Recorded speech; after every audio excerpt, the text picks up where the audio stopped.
Como adelantamos en el principio del programa, en el fin del bloque anterior, vamos a hablar del gasoducto Néstor Kirchner, del que tanto se ha hablado en estos días, y qué mejor para hacerlo que consultar a los amigos del Observatorio Petrolero Sur.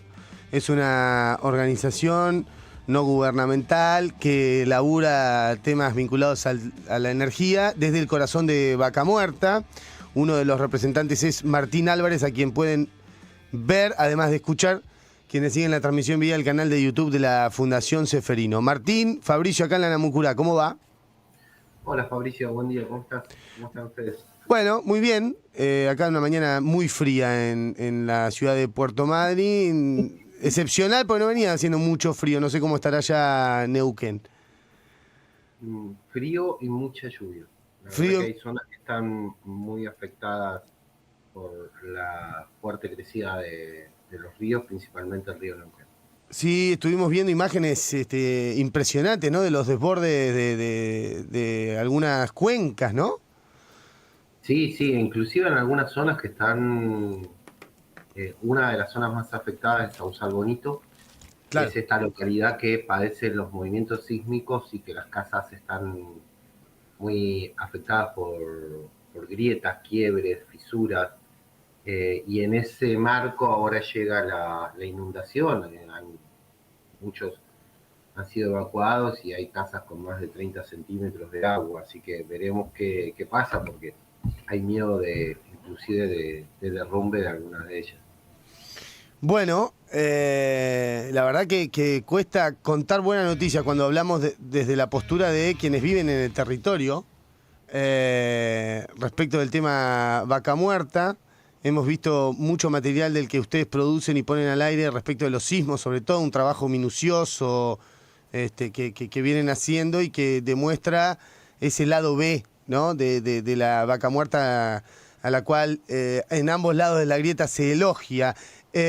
Vamos a hablar del gasoducto puntualmente porque escuché solamente elogios al respecto, y no es que quiero buscarle ¿no? El pelo al huevo, pero sí me gustaría un poco menos desinteresada la opinión de realmente si este gasoducto va por en camino a la soberanía energética. Se habla mucho que dejaremos de importar gas y eso va a permitir dejar de sacar dólares del país y ahorrar un montón de dólares. ¿Esto es así? ¿Son los principales puntos? Bueno, ¿qué te gustaría contarle a nuestra audiencia sobre este gasoducto?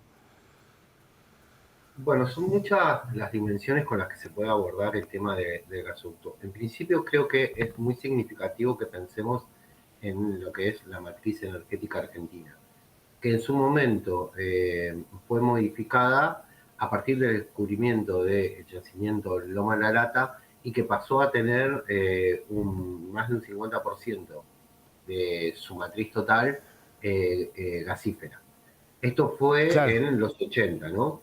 Ahora, después, cercanos al 2000, el proceso de declive de financiación que generó la privatizada Repsol fue tan grande que la cantidad de buques de GNL para abastecer, sobre todo en invierno, que vos tenés una variación térmica muy grande en todo el país, era muy significativa. Y ese hecho de la balanza cambiaria deficitaria provoca y lleva a la toma de decisión de la expropiación de Repsol.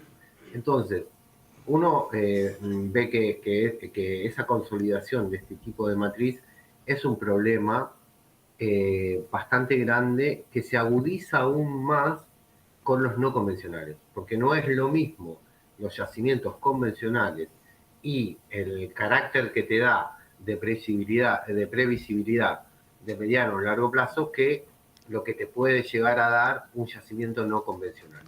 Porque básicamente lo que se está haciendo, como se dice frecuentemente, es rascar la olla para sacar lo último que queda de hidrocarburos. En ese Claro. rascar la olla, el esquema de explotación de los yacimientos no convencionales tiene que ser sí o sí a escala de factoría. Por lo tanto, ¿Qué quiere tiene decir un eso, gancho. Martín?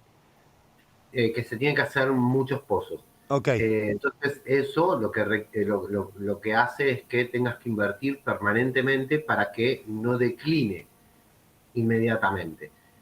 Un pozo de no convencional al año cae alrededor del 50%, al año y medio cae un 75%. O sea claro. que si vos no estás invirtiendo y generando nuevos pozos, nuevos pozos, nuevos pozos, tenés un declive importante. Entonces, con este gasoducto vos vas a tener la infraestructura para poder hacer una sustitución de importaciones de buques que hoy están viniendo principalmente de Trinidad y Tobago y una cuota que está viniendo de Estados Unidos.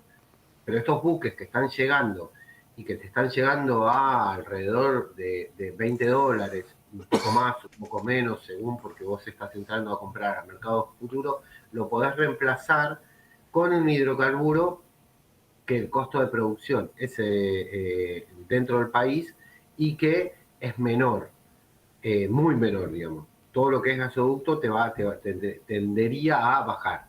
¿Qué es lo que pasa así? Que las empresas bajo y las compañías bajo este esquema, lo que te dicen ellos, necesito incentivos.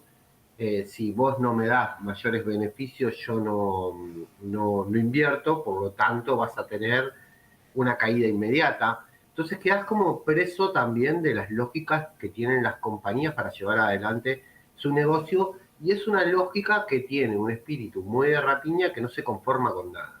Es decir, hoy pagan unas regalías del 12%, que es la nada misma comparado con, no sé, vayamos a eh, lo que generalmente se habla de el gigante de los hidrocarburos en Europa, que es Noruega. Noruega paga un 80% de regalías.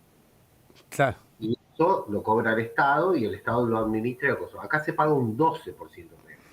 Y cada vez que se van dando estas situaciones donde vos vas generando mayor dependencia, vas haciendo también que las compañías se pongan más duras en las negociaciones. Entonces, vos decís esto, ¿puede llevarnos a la soberanía energética? Mirá, lo que puede hacer es que vos tengas hoy una conectividad con sectores donde la energía está siendo costosa y tendría la posibilidad de bajarla. Ahora, ¿a costa de qué? A costa también de grandes zonas de sacrificio donde ese esquema de extracción con el método de fractura hidráulica tiene un montón de impactos que hoy están siendo externalizados y no reconocidos por el propio Estado. claro. Hablamos recién de los sismos, pero estamos hablando también de un montón de infraestructura asociada que tiene que ver con la cuestión económica, que son la destrucción de las rutas, la destrucción de infraestructuras clave como puentes, el aumento que vos tenés en problemáticas sociales a tener un lugar donde una de las cosas características que tiene el fracking es que necesita mucha mano de obra, entonces se genera un enclave Sí, muy particular. Hoy un alquiler en la localidad de Añelo, el piso mínimo es $1.000 por mes para poder acceder a un monoambiente, digamos. No estamos hablando de una casa, de ¿me un repetís ese monoambiente. dato? Un monoambiente en Añelo sale $1.000 por Al mes. toque. Entonces, vos tenés todas esas cosas, son problemáticas que te van ocurriendo y que no están contempladas. Y lo otro es que todas estas infraestructuras grandes, como lo que es el gasoducto, requiere de una inversión estatal muy importante. Y de hecho, acá está financiado por el Estado, por el programa Transportear, y todo eso lo pagamos entre todos, mientras que los beneficios de lo que ahí le estás dando de capacidad de transporte en hidrocarburos van a ser para las compañías y principalmente las compañías privadas que tienen un mecanismo bastante mezquino y que son una de las principales fugadoras de dólares a nivel nacional, o dicho de otra manera, una de las grandes vaciadoras Claro. del Banco Central. Entonces uno se pregunta, bueno, estamos hablando de que por un lado vamos a ahorrar dólares que el país necesita porque vas a hacer sustitución de importaciones, pero no se está contemplando este carácter de fuga que tienen las empresas que van a tener que invertir de manera constante para sostenerte esa inyección de hidrocarburos. Entonces estás, digamos, como opción en términos de soberanía energética, uno sería mucho más moderado y le sacaría esta narrativa épica porque poco aporta a un pensamiento de la construcción de una matriz energética que tome a la energía como un derecho humano y que pueda ser una perspectiva de futuro más amplia de la que hoy se está planificando. Están escuchando a Martín Álvarez del Observatorio Petrolero Sur. Este gasoducto, bueno, tiene esta tan buena prensa como pocas movidas del gobierno en general y de la energía en particular. Yo quería destacar porque vos puntualizás siempre en las empresas extranjeras, pero no está YPF también acá. ¿Cómo juega YPF? ¿Cómo es el rol? Te lo preguntamos desde un desconocimiento importante, ¿no? De cómo operan estas empresas, porque si fuera YPF la que lo operaría, o lo entenderíamos como un beneficio, ¿no? Para nuestro país. No, ni siquiera, porque YPF es una empresa privada que hoy está encargada de hacer el trabajo y estar al servicio del trabajo de las otras privadas. Es decir, es la que ha estado hizo la curva de aprendizaje, es la que mayor invierte para que se beneficien las demás. Y hoy YPF tiene el control estatal, es a partir del control del directorio con el 51% de las acciones. O sea, no es una empresa estatal, es parcialmente estatal, y la planificación y los mecanismos que utiliza la compañía son iguales y similares al resto de las empresas porque son las reglas de juego que han construido. Dicho de otra manera, YPF fuga tanto como lo fuga Chevron, Exxon o Total o Shell. Entonces utilizan los Eso no es una opinión muy agradable, ¿no? No, claro que no. Porque si vos vas a ver cómo viene el proceso de endeudamiento que la compañía tiene, es un endeudamiento entre sí misma, y este esquema de mamuscas, de paraísos fiscales para poder hacer que esa inyección de dinero entre al país se repite. Es decir, de Delaware pasan a Países Bajos, de Países Bajos a Uruguay, de Uruguay a Argentina, y en términos de préstamos intrafirmas que después hay que llevarlos nuevamente. Entonces YPF le va a pedir al Banco Central dólares para pagar la deuda que tiene con la propia YPF y además la deuda con intereses. Por lo tanto, empieza todo ese mecanismo y los dólares que se están llevando se los están llevando a precio oficial. Entonces estamos subsidiando doblemente. Estamos subsidiando por la extracción, estamos subsidiando también todo lo que tiene que ver con la infraestructura asociada, como por ejemplo el gasoducto, y a su vez le estamos subsidiando a través del dólar cada vez que requieren las compañías para pagar, ya sean importaciones, patentes, servicios o también los préstamos intrafirma. Entonces es un montón, sí. digamos, si no se cambian esas reglas de juego, están muy lejos de que puedan hablar de soberanía, y atar a los no convencionales a una idea de soberanía realmente es preocupante, porque la caída y el decline es muy rápido y eso puede afectar altamente al país si se genera una dependencia de ese hidrocarburo. La preocupación más de fondo es que en un mediano plazo podemos estar ante problemas graves por no tener más esa energía, y que el costo y el acceso a la energía tenga un fuerte impacto en toda la economía y sobre todo en todo lo que es el sector residencial.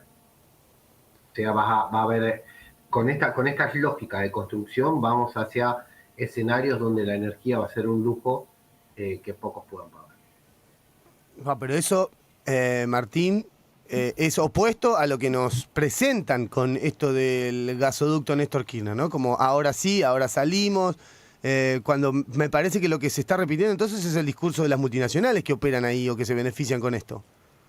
Sí, sí, claro, y encima la lógica exportadora que le quieren imprimir, porque como vos dijiste, Tratayén Salíqueló es el primer tramo, el segundo tramo es hasta San Jerónimo, y después la idea es poder ir hasta la conexión del norte, hacer una reversión del que viene desde Bolivia, ingresar y revertir los que Bolivia hoy no está pudiendo llenar, y llegar a abastecer a el sector paulista de industrial, el cordón industrial paulista en el centro de Brasil.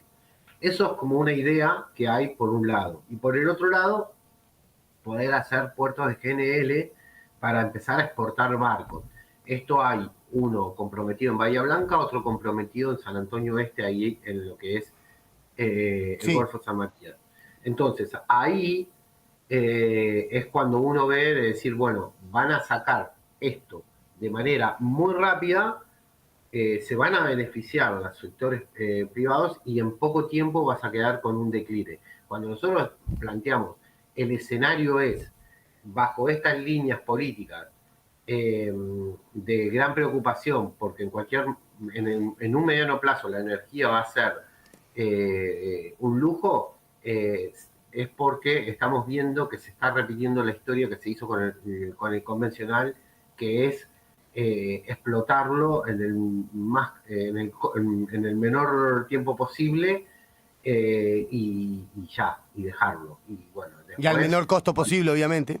al menor costo posible y con toda una infraestructura financiada por el Estado. Entonces quedás endeudados, contaminados y con una situación de reversión muy grande en el entendimiento de la energía como derecho y como calidad de vida. Entonces, que a vos te aumente la pobreza energética y eso inclusive tenga incidencia también en los sectores económicos, o sea, que se combine con pobreza, con Claro. precariedad de la vida, hace que el problema social sea aún mayor. Y eso es un escenario de mediano plazo si no hay cambios en modificar esta matriz energética. Y por lo que parece que no va a haber, sino que se va a profundizar, ¿no? ¿Encontrás críticas a este gasoducto desde algún lugar que tenga visibilización, que sean publicadas, digamos? Porque esta postura del gasoducto yo es la primera vez que la escucho así con estos fundamentos y con tanto eh, con tanta seguridad, digamos, Martín. No, no, no, frecuentemente no se, No. no se escucha porque se ha decidido hacer de Vaca Muerta un relato épico. Y Ah, de Vaca Muerta un relato asociado a todo a lo que está bien. De hecho, muy pocas veces inclusive se conocen las realidades de los propios territorios. Territorios que están contaminados, pero que a su vez es gente que vive enfrente a un pozo de gas y no tiene gas. Y tiene sí, que lo pagar una contamos acá garrafa en Anielo y lo que sucede en los... en todos lados. Sí, Vos lo ves desde Neuquén Capital, Añelo, San Salvonito, toda la zona está bajo esas circunstancias. Entonces, sí, tenés razón con que hay narrativas que han decidido hacerse de vaca muerta, que han negado o que no quieren incorporar ciertas dimensiones al debate. Digamos, hay una decisión mm, unificada, que es lo que tanto Maristela Esbamba como Enrique Viales llaman el consenso del fracking, ¿no? Hay sí. un consenso de diferentes lados de la grieta para tomar a Vaca Muerta como algo que no se discute y que es el único camino. Inclusive es Sí, muy llamativo porque nosotros podríamos estar debatiendo ahora o teniendo debates como lo está haciendo Colombia de no avanzar en consolidar la matriz fósil o hidrocarburífera y sin embargo en Argentina lo que se está haciendo es avanzando sobre nuevas fronteras como es el offshore en la costa norte del mar argentino o esta sí. dependencia alta con Vaca Muerta y se lo hace en nombre de la emancipación, la soberanía y todo aquel que pueda presentar alguna crítica, o es cipayo, o está Sí, tal pagado cual. por la bancada de no sé quién, viste, todo un montón de conspiranoicos que tienen más cercanía a relatos eh, que muchas veces son más bien raros, digamos. Sí, pero también me parece que hay hay mala leche en algunos sectores y me parece que también hay, no quiero ser muy duro, pero para simplificar, hay ignorancia también, o comprar ese, no digo buzón, bueno, comprar esa narrativa. Después lo que faltará es la responsabilidad de cada uno de investigar, averiguar un poco más y abrir la mente en cuanto a, bueno, hay otras opiniones para escuchar, ¿no? Pero me parece que esa narrativa épica se construyó, como decís, tocando la fibra más patriótica, más nacionalista, ¿no? YPF es la liberación, YPF es el futuro, la energía es todo, porque eso también, digamos, medio una trampa, porque ese tipo de discurso en cuanto a la energía, que lo vemos como el hidrógeno verde, el oleoducto que quieren hacer, digamos, está asociado directamente al progreso, ¿no? Hacer eso es progreso. Eso está como, o se intenta poner fuera de discusión cuando muchas veces no es así, pero me parece que el que no sabe del tema o no se interesa demasiado, dice, aguante el gasoducto, ¿no? No sé si me explico, pero Sí, bueno, por ahí claro. es un tema que nos excede en esta charla. No, sí, sí, claro. Es un problema cuando las políticas públicas se trazan de esa manera, porque vos, en lugar de dar una apertura de debate e incorporar elementos en esos debates, lo que estás haciendo es generando todo un proceso de marketing para poder conseguir la licencia social que muchas veces en los territorios cuesta. Y cuesta porque son altamente afectados. Entonces, es todo un problema, digamos. Muchas veces nosotros cuando vienen periodistas de Buenos Aires y están invitados por las compañías, decimos, bueno, tómense un tiempo, nosotros llevamos, podemos que vayan a hablar con la gente Mm. que vive, que están enfrente al yacimiento, que están enfrente a los pozos, cómo vive y cuáles son las realidades y cuál es esa percepción. Poder escuchar más allá de relato y esta estrategia comunicacional que hacen las compañías y que adoptan los estados, ¿no? Martín, lo último que te quiero preguntar, no puntualmente del gasoducto, sino en general sobre algo que dijiste. Te agradezco el tiempo, como siempre, la buena onda, la predisposición, el tiempo para explicar. Por ahí cosas que son, hasta si se quiere, básicas o ya están recontraexplicadas. Y invito a la gente a darse una vuelta por el Observatorio Petrolero Sur en redes y en página web, donde hay buenos estudios sobre algunos de los puntos que charlamos con Martín. Pero hablaste de subsidios, ¿no? Y hay muchos, incluso gente que labura en Vaca Muerta, que no sabe que están subsidiadas las empresas. ¿Podrías brevemente mencionar cómo es ese esquema de subsidios, que es básicamente beneficios impositivos para las empresas que explotan no convencionales ahí, ¿verdad? Sí, vos tenés un conjunto de políticas públicas que son incentivos a través de programas que se canalizan por la Secretaría de Energía. Entonces, de esta manera vos tenés diferentes tipos de transferencias. Por un lado pueden ser subsidios a la explotación, por otro lado subsidios que van destinados de manera indirecta, digamos como quita de retenciones o programas. Por ejemplo, hoy hay programas donde hasta el 20% de lo extraído vos lo exportás, no pagas retenciones. Tenés retenciones cero. Eso salió Más hace del poquito, 20% ¿no? comenzás a pagar retenciones, por Sí. ejemplo. Entonces, vos tenés un montón de programas. Esos programas tienen como lógica hacer que se sostenga la extracción y no haya declino. Y el volumen de los programas son altísimos, digamos. Estamos hablando de miles de millones de dólares. Hay mucho informe porque nosotros hacemos seguimiento de esto. Te puedo recomendar dos por lo Sí. pronto, que tiene que ver ejes.org.ar, es una página donde se hace un seguimiento económico crítico de Vaca Muerta y ahí vas a encontrar los números específicos de cada uno los programas. Y por el otro lado hay un trabajo de María Marta y Paola, que ha hecho seguimiento de los programas de incentivo y que lo pueden encontrar en la página de Fundación Ambiente y Recursos Naturales.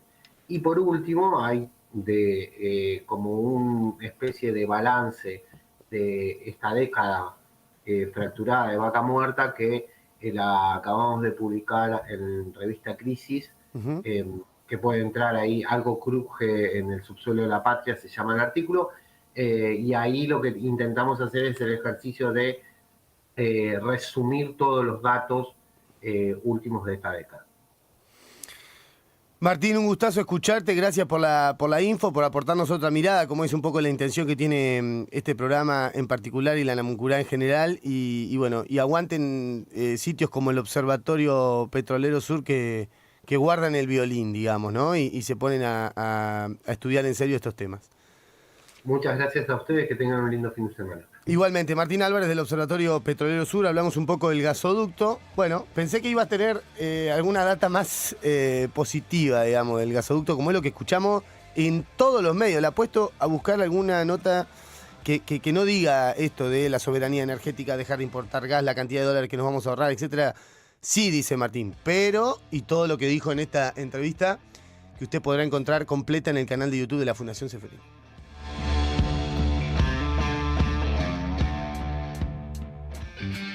¿Está interesado en vender o alquilar su propiedad? Nosotros tenemos la solución.